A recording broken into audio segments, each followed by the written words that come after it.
Welcome back to the show, everybody. We got a great one lined up for you today. Unfortunately, ETHgate gets bigger. We're also going to hear from Hester from the recent Texas blockchain event and talk about the possible motives of the SEC. And we're also going to discuss what's going on in the recent updates in the Ripple SEC case.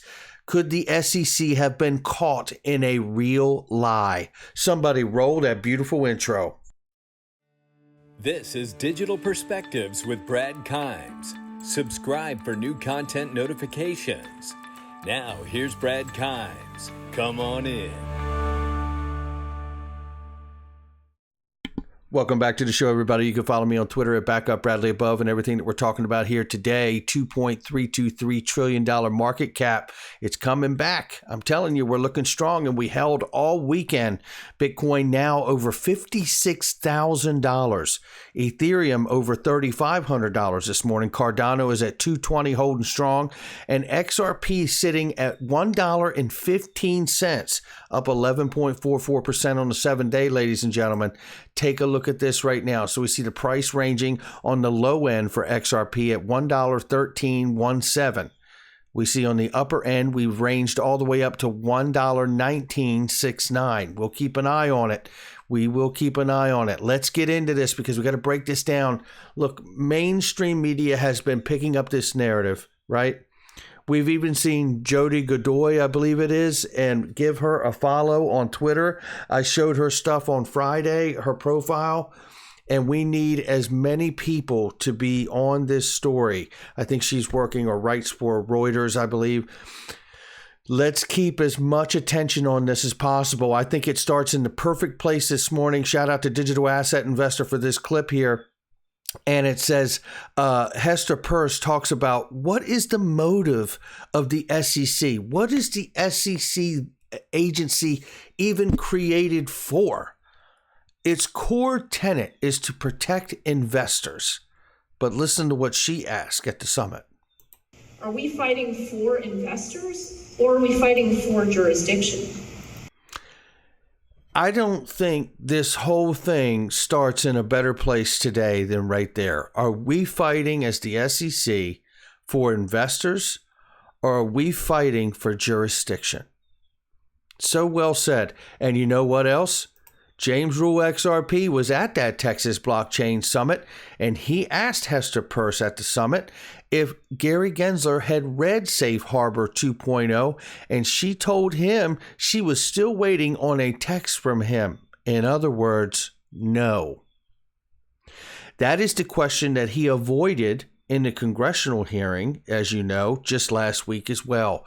Pretty interesting stuff because we know that why is that so important very quickly? Because the Hester Safe Harbor rule could absolutely put this case with Ripple to end, and it could immediately kick the door open and open up the dam, if you will, for innovation in the digital blockchain crypto sector. It would give all projects a 3-year window to do what they need to become decentralized or not, and have the proper registration. And this way, the SEC doesn't have to play enforcer. They can play educator, right? Money can still be made here, but we should allow the innovation to run, and it should run with oversight, just as the Safe Harbor would allow to do so. Looking right here, this is John Deaton, and I agree. I think I saw Digital Asset Investor say this, and I'm going to agree with him here. This may be the most important tweet that's ever been on crypto Twitter. And if you go to my profile, you can retweet this or go to John Deaton's profile. By the way, if you have not signed up for the petition and joined the class action lawsuit, I highly recommend that you do so. There is no downside, no matter where you live. You should join it. You can put in the comments you want to remain anonymous if that's something that you want to do. Your information will not be shared. So I really highly encourage anybody to do that. No downside to that. But this is a level set. I want to move through this very quickly here, but I want to move through this so you understand what we're going to go to in material, because we're going to hear from Joseph Lubin. And I tell you something, the arrogance of this man. let's start right here because these points are so compelling, and I'm going to run through them very quickly here. These are facts, and they are not in dispute. So this is not speculation, and this is quite compelling, this timeline. Tag all your senators. Tag all your mainstream media people. I've done it too. March 23rd, 2017, Clayton agrees to recuse himself from voting on any matter related to his law firm, Sullivan and Cromwell clients. November 30th, Lubin Consensus announced the Brooklyn Project. December 13, 2017, Hinman has a meeting with Lubin and Consensus lawyers from Sullivan and Cromwell, Clayton's law firm. December 14th, Matt Corva of Consensus, along with lawyers from Sullivan and Cromwell, state that they are building an alliance with the SEC. January 25th on 2018, Clayton meets with Andreessen Horowitz and instructs them to put together a group and write up a memo. Perkins Coie, a member of the EEA, right, leads this group of Ether investors. March 12, 2018, Brad Garlinghouse speaks publicly about Ripple using XRP to replace SWIFT. March 26, 2018, Perkins Coie sends Hinman the memo and safe harbor proposal. The only crypto asset mentioned in the safe harbor is Ether, oddly enough. March 28, 2018, Ether investors meet secretly with Hinman asking for a regulatory free pass from the SEC. April 19, 2018, the meeting is leaked that Nathaniel Popper reports Ether investors seek a non-security designation from the SEC. April 23rd, 2018, Gary Gensler comments that Ripple and ETH and crypto need more regulatory clarity, for which today he believes still actually does exist and nothing has changed. April 23rd, 2018, SEC meets again with Lubin and Consensus. May 10th, 2018, Liz Clayman's show, Charles Gasparino reports the Brooklyn Project Consensus along with Ethereum. Joseph Lubin are working closely with regulators to create self-regulatory body being sanctioned by the SEC. The Brooklyn Project attempts to correct Gasparino's report. Gasparino rebukes this attempt and tweets out he knows what he was told by Andrew Keyes about the SEC. May 12, 2018, Lubin says he's making great strides with regulators. May 24th, 2018, Lubin claims he can issue tokens in ways detailed in Hinman's speech, which hasn't yet happened. June 5th, 2018, Novogratz, close friend with Lubin, says he will bet dimes to donuts that the SEC will declare present-day Ethereum not a security. The speech is 9 days away at that point. Novogratz also predicts the SEC will soon pick a token and go after it. The speech was attached to 63 emails.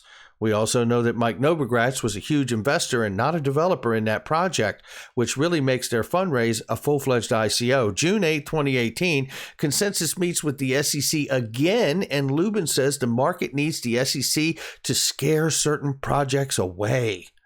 June 13, 2018, the day before the speech, a memo analyzing whether XRP is a security is passed among SEC staff.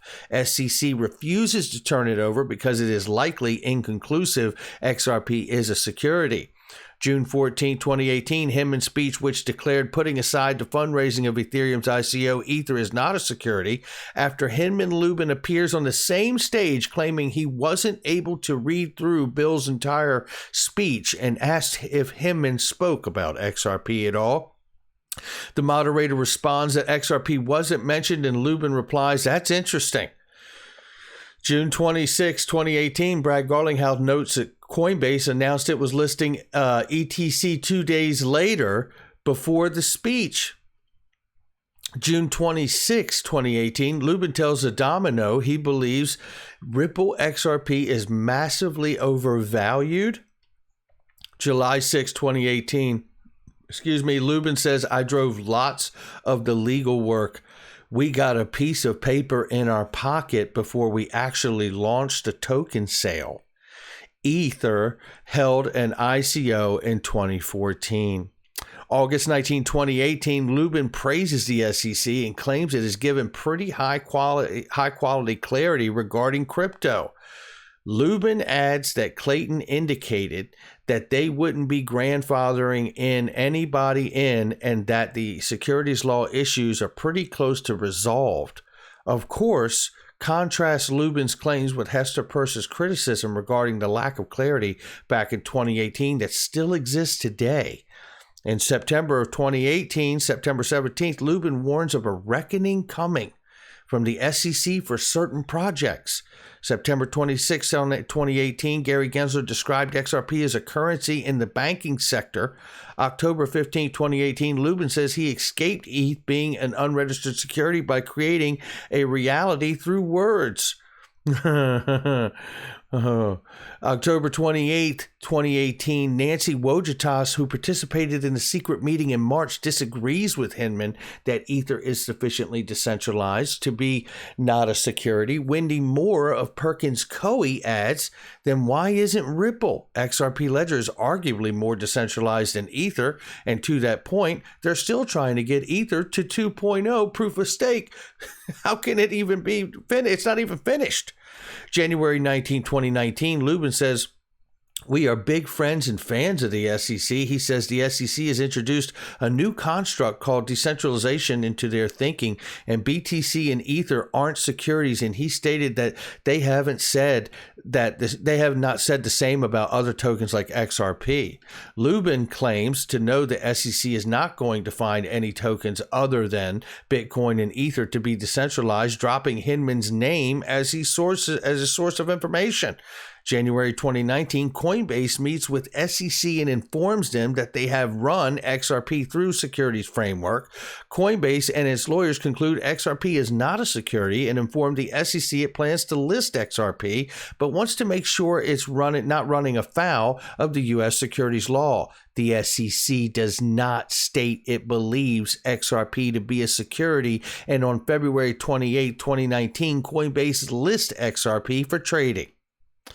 June 19, 2019, Ripple buys 9% stake in MoneyGram with the SEC full knowledge that the Ripple will transfer XRP to MoneyGram for cross-border payments, and that MoneyGram would likely sell that XRP in a secondary market to XRP holders with no connection to Ripple. Nancy Wojitas admits most of Hinman's speech was lifted from the investors' proposal and meetings that we had, led by Andreessen Horowitz and Perkins Coie. September 15, 2019, Lubin admits that at Ether's lunch, we needed to put out something we knew was not scalable. Yeah, that's exactly what they did, and that's exactly what they said. August 25th through 28, 2020, Consensus acquires Quorum, and Lubin says his Quorum acquisitions offering is an interbank information network that's similar to what Swift does, and adds that Consensus supports JP Morgan's own stablecoin, JPM, a direct competitor to Ripple and XRP. October 6, 2020, Lubin admits he has a regulatory advantage and claims Bitcoin and Ether arrived before regulators were paying attention, and we were fortunate enough to frame our token as a utility token. He says all altcoins are spectacularly disadvantaged when compared to Ethereum. On October 20th, 2020, One River bets $1 billion on Bitcoin and Ether. Isn't that interesting? November 20th, 2020, Vitalik Buterin states we are getting rid of the network's proof of work mechanism to replace it with one entirely based on proof of stake, and admits it is still a leap that people have to take. December 22nd, 2020, walking out of the SEC, Clayton votes for and directs the case against Ripple, his client's competitor, claiming all XRP sales in the last 7.5 years constitute investment contracts with Ripple, including all secondary market sales with no connection to Ripple. Clayton goes to One River, where they bet that $1 million to push Bitcoin and Ether. At the SEC, Hinman collected $15 million from his law firm, a board member of the EEA, and is now a partner at Andreessen, $2.2 billion crypto fund, the same investor who helped write the speech. These are the facts, and they are not in dispute. Jimmy Valley adds here, need to layer in 1, Perkins Coie moving XRP transactions to Poloniex and Poloniex connection to Circle Goldman Sachs, and 3, Grayscale XRP buy and sell activities. The picture is clear to him that the corruption is deep. You know, this is why we cannot stop, and it isn't to tear them down. It's simply to get us a level playing field. I don't want to go over this stuff every day, but these are the facts and they're not in dispute. And we all, no matter how much we just want to invest in tokens and get our portfolios right and take care of our family, this is what's necessary now. At some point, at certain times in life, you got to pick which hill you want to die on. And this is one I'm going to. Because until we get a level playing field here and get Ethereum held to the same level that Ripple, XRP, and the rest of the crypto space is being held to, we're not going away. Joseph Lubin adds to this just a few days ago on September 9th. This moment we're in, well, let's call him hashtag Digital Moses now. He says, we see these moments of revelation when someone brings the tablets down the mountain and there is something profound and beautiful there, then everyone starts to bicker about what the correct interpretation is and where, and we are in that moment now, he says.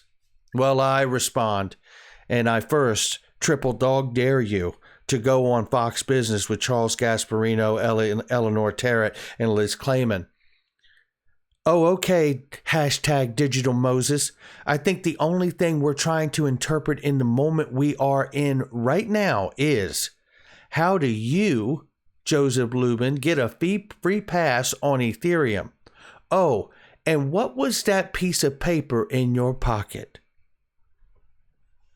Let's turn towards the case and where we are right now, because it is evident that the SEC stand on the case is dwindling. It says here, Judge Netburn seems to recognize SEC's baseless arguments in the courtroom.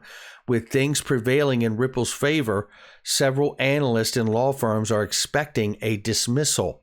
And I wouldn't be surprised, but that would be bad for us because we wouldn't get the clarity that we really, really need here. But here's one of the big things about this case that are really, really starting to bring us to that everything coming to a head now. The agency argues that Hinman's opinions were his personal opinion. Based upon recent findings, the SEC may have been lying. From XRP Crypto Wolf here, former SEC Director Bill Hinman said Ethereum was not a security. SEC claims this was Hinman's personal opinion, but Ripple's defense says that it has seen an email chain in the SEC's privilege log which reveals that Hinman's speech reflected SEC policy. That's what we're talking about here. There's a boondoggle moment in here, right? Where this is, lawyers trying to do workarounds here, right? We're going to use Bill Hinman's speech as guidance for the SEC, but it was his personal opinion. Well, how can his personal opinion really have deliberative privilege process, right? Or whatever it's called, the DPP, right? How can that have deliberative privilege if it's his personal opinion and not actually backed by the SEC? Because we know that the SEC is trying to talk out both sides of its mouth. That's what we know. And the reality is, this is what happens when you don't have the truth on your side. I've witnessed it in my personal life and professional life on YouTube. And I'm seeing it play out here with the SEC. The unfortunate thing here is that the SEC does hold the get out of jail for free card and say, if this gets too ugly, too bad, too quickly, we can simply file for a dismissal with no explanation and drop the case. And that would be unfortunate for the crypto space as well as XRP. That's going to do it for me. Make sure you hit the like and subscribe, leave a comment below, and share with somebody. It's so important. We can't give up on where we are right now. We need to continue because mainstream media has just started to sink its teeth in to the reality of these facts that are no longer in dispute. Shout out to John Deaton. If you haven't signed up for the lawsuit, please do. The class action, it really is no downside to it. So make sure you check that out, and I will catch all of you on the next one.